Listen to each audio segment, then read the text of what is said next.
That flawless apple in your hand? It's a ghost. Chemically suffocated and locked in a year-long coma, it literally forgot how to die. You aren't eating nature's harvest, you're swallowing a highly engineered, toxic illusion. The terrifying truth is already on your plate. Look down at your dinner plate right now. What do you see? Sustenance? Nature's bounty? Let me shatter that illusion for you. What you are actually witnessing is the final, bleeding edge of a silent, invisible war. It is a cinematic spectacle of absolute control, the ultimate collision between raw, untamed Earth and the hypercalculated brilliance of human engineering. For thousands of years, our ancestors looked to the skies, gambling their lives and their children's lives on the chaotic mercy of rain and sun. Today, we have murdered chance. We have stripped nature of its unpredictability and replaced it with a meticulously directed, billion-dollar blockbuster where dirt bleeds into artificial intelligence. At Nluvuong 04 warmly welcomes you to the grand, unseen theater of global agriculture. If you want to peel back the curtain and discover the shocking secrets hidden in the very food that keeps you alive, please hit that subscribe button right now. Your support is the lifeblood that fuels this channel, giving us the immense drive to keep uncovering these mind-bending truths for you in the future.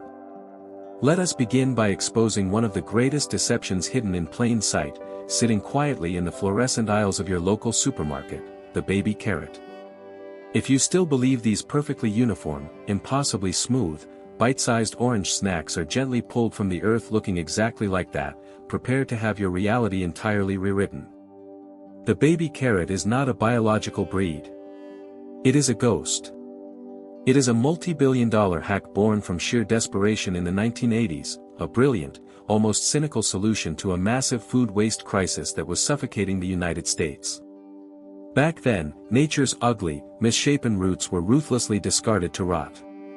What changed was not biology, but the genius of industrial alchemy masked by marketing magic. The true journey of this little orange snack begins in the sprawling, mercilessly sun-baked valleys of California, where the sheer scale of mechanization is terrifying to behold. We are not talking about simple farming, we are talking about colossal, multi-ton beasts of steel equipped with high-tension rubber belts and vibrating subterranean blades. These machines do not gently harvest. They perform a brutal, calculated subterranean surgery, violently shaking the earth until its core breaks, loosening the soil before heavy belts grip the leafy green tops, yanking thousands of living roots from the darkness every single minute. The tops are instantly decapitated, left to bleed out as organic mulch, while the rough, muddy roots are hurled unceremoniously into the beds of trailing transport trucks. But the true metamorphosis happens behind closed doors inside roaring processing plants that feel more like a symphony of stainless steel and hydrodynamics. Here, the raw, scarred carrots are subjected to high-velocity hydrojets, blasting away the loamy soil of their birth. They are mercilessly chopped into exactly 2-inch segments and fed into high-speed rotary tubes lined with industrial rubber peelers. They tumble in a violent, deafening friction bath until they emerge polished, perfectly rounded, and vibrantly reborn. Yet, in our modern world, mechanical perfection is simply not enough. It requires the cold, omniscient eye of a machine god. Flying down conveyor belts at blinding speeds, the carrots pass beneath a terrifying gauntlet of multispectral sensors and high-speed cameras. In a fraction of a millisecond, artificial intelligence analyzes the structural integrity, the color gradient, and the very soul of each piece. A pneumatic blast of air instantly executes any discolored or imperfect survivor, blasting it off the line into oblivion. What finally reaches your pristine plastic bag is the flawless victor of a high-tech gauntlet, a profound testament to how human obsession forcefully bent nature to its will. While the baby carrot represents our ruthless mastery over physical form, our manipulation of nature extends far beyond mere shape. We have actually figured out how to conquer time itself. Walk down the produce aisle and pick up a flawless, gleaming red apple, one that looks as though it was plucked from a sun-dappled orchard just yesterday morning. What you are holding is not a symbol of the current harvest, but a biological time capsule, a piece of fruit that has quite literally been forced into a deep, unnatural coma. The apple in your hand is likely up to a year old, and its journey to your grocery basket is a chilling testament to our refusal to accept the natural cycles of decay and death. We demand eternal spring, and the agricultural industry has built a sprawling, invisible infrastructure to deliver exactly that, entirely subverting the biological clock of the food we eat. The moment an apple is pulled from the branch, nature dictates that it should begin to die, releasing ethylene gas as a desperate signal to ripen, soften, and eventually return its seeds to the earth. But modern agriculture views death as a mere logistical inefficiency to be engineered away. Immediately after harvest, these apples are not shipped to a market, they are swallowed by massive, windowless, climate-controlled fortresses known as controlled atmosphere storage facilities.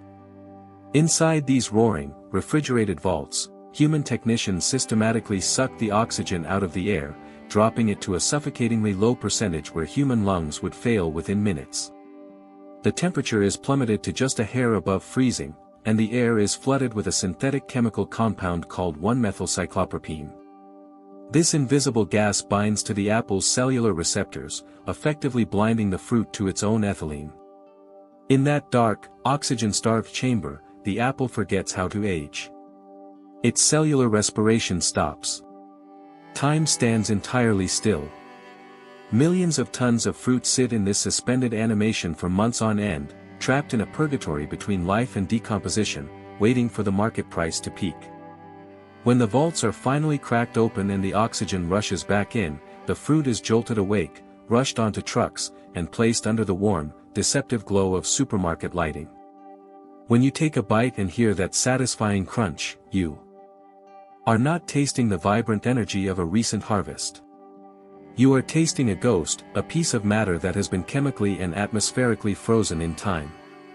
It is a profound psychological illusion, making us believe we are connected to the rhythms of the earth, when in reality, we are consuming the cold, calculated triumphs of industrial cryogenics. Yet, this unnatural preservation of harvested life is only possible because of the violent, invisible war we wage within the very dirt where that life begins. If you were to walk out into the vast, sprawling megafarms of the American Midwest or the endless agricultural plains of Europe, you would not find the romanticized, living soil of our ancestors, teeming with earthworms, vital fungi, and complex microbial ecosystems. Instead, you would be standing on a sterile, scorched battlefield. We have fundamentally changed the definition of soil, degrading it from a living, breathing biological matrix into a dead, empty sponge that exists solely to hold up plant roots while we pump it full of synthetic, petroleum-based life support. The food on your plate is heavily reliant on an escalating chemical arms race that most people never have to witness. The reality of modern farming is not a peaceful communion with nature, it is a preemptive strike against it. Because we force millions of genetically identical plants to grow agonizingly close together in endless monocultures, they are virtually defenseless against pests and disease. To compensate for this terrifying vulnerability, we drench our fields in millions of tons of synthetic pesticides, herbicides, and fungicides every single year. I want you to picture the men and women who apply these chemicals. They do not wear overalls and straw hats, they wear heavy, synthetic hazmat suits, respirators, and chemical-resistant gloves, walking through the very fields that will eventually feed our toddlers. They spray neurotoxins designed to violently rupture the nervous systems of insects, and systemic herbicides formulated to poison the metabolic pathways of any unauthorized weed daring to steal sunlight. The silence of a modern commercial farm is absolutely deafening. There are no buzzing insects, no foraging birds, no intricate webs of life, because we have intentionally sterilized the environment to prioritize absolute yield over ecological sanity. Even the nutrients are a synthetic illusion, born from the Haber-Bosch process, which forcefully pulls nitrogen from the atmosphere using massive amounts of fossil fuels. We are essentially feeding our crops oil, transforming crude petroleum into the synthetic fertilizers that artificially inflate our vegetables with water and rapid growth. This brutal chemical regime guarantees the perfectly unblemished produce we demand, but it leaves behind a toxic legacy in our aquifers, our rivers, and our own bloodstreams. We have traded the resilience of nature for a fragile, highly toxic chemical dependency, walking a dangerous tightrope where the very methods we use to feed the world are simultaneously poisoning the very earth that sustains it. When you systematically strip the earth of its natural biological defenses and vitality, you are eventually forced to play God and rewrite the very genetic code of the plants just to keep them alive in a dead world. This brings us to the absolute frontier of the agricultural theater, an invisible boundary where nature ends and intellectual property begins. We are no longer just growing food, we are manufacturing biological software. For thousands of generations, a seed was a sacred promise, a tiny vessel of inherited resilience freely passed down from farmer to farmer, adapting beautifully to local soils and shifting climates. It was the collective, shared heritage of humanity. Today, that heritage has been violently hijacked, locked behind the sterile glass of corporate laboratories and guarded by aggressive armies of patent lawyers. The modern seed is no longer a product of natural selection, it is a marvel of corporate engineering. Through the miraculous, yet deeply unsettling power of genetic modification and CRISPR technology, scientists splice the DNA of entirely foreign organisms, bacteria, viruses, and even insects, into the genetic blueprint of our most staple crops. They engineer corn that sweats its own internal insecticide, rupturing the stomachs of pests from the inside out. They design soybeans specifically programmed to withstand being drenched in lethal doses of chemical weed killers, ensuring that everything in the field dies except the patented crop.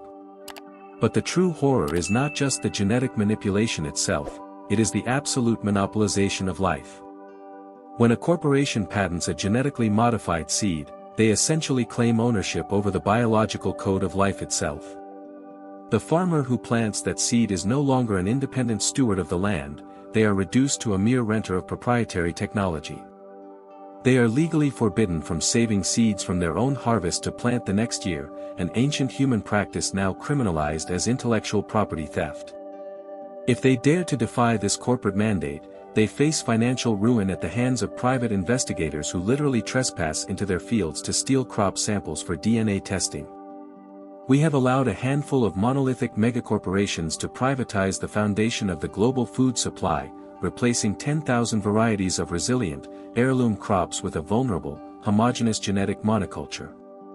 It terrifies me to realize that our entire civilization is now precariously balanced on a highly controlled, artificially engineered genetic knife edge, vulnerable to a single, catastrophic pathogen that could wipe out our entire food supply because we sacrificed biodiversity for corporate profit. We have successfully hacked the shape, the timeline, the environment, and the very DNA of our sustenance. But in this relentless pursuit of absolute agricultural supremacy, we have engineered the soul right out of our food.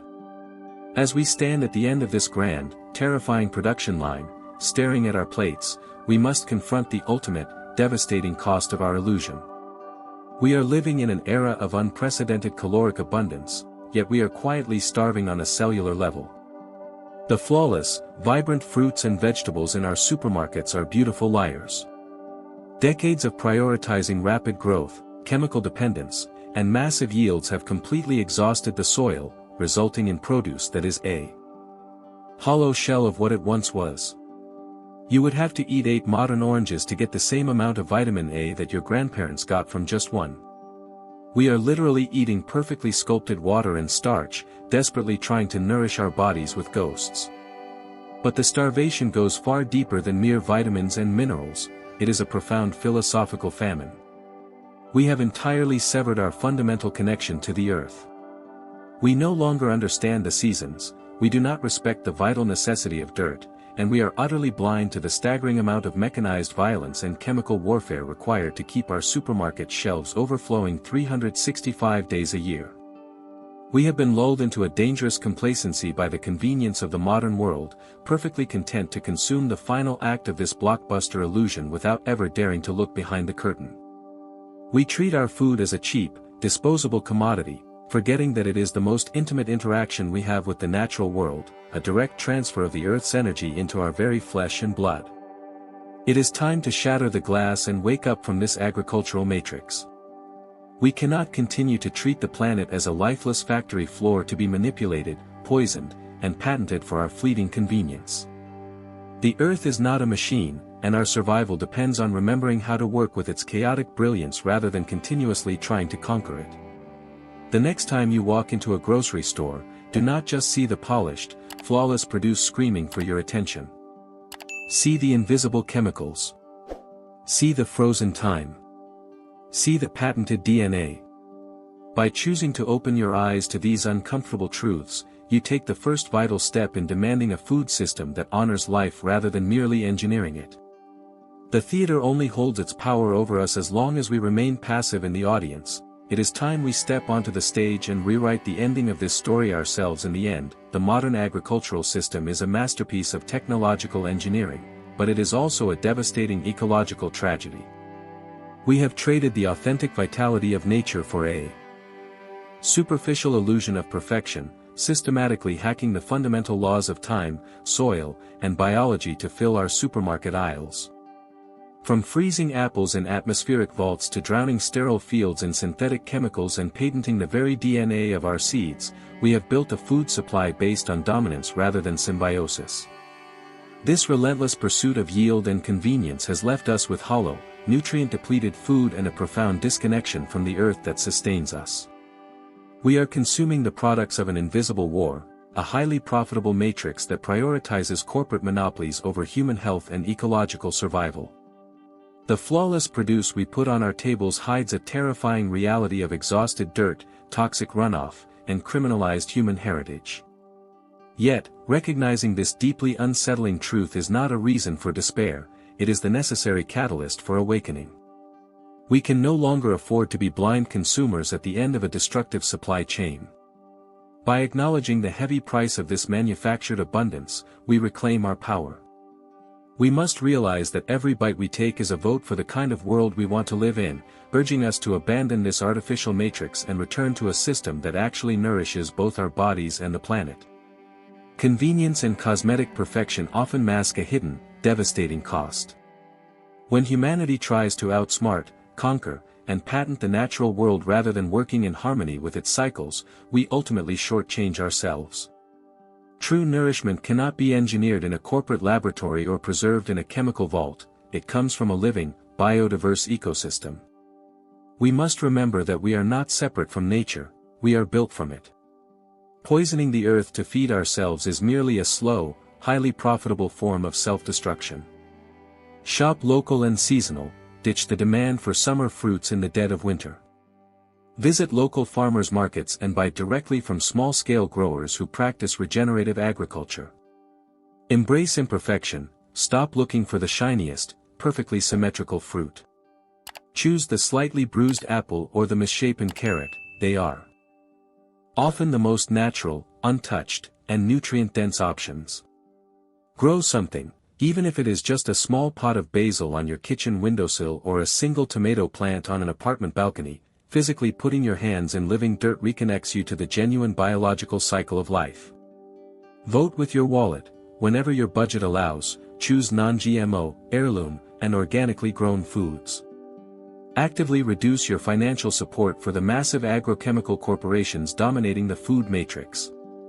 What is one locally grown or seasonal food you can choose to buy this week instead of perfectly polished supermarket produce? Please kindly leave your answer in the comments below.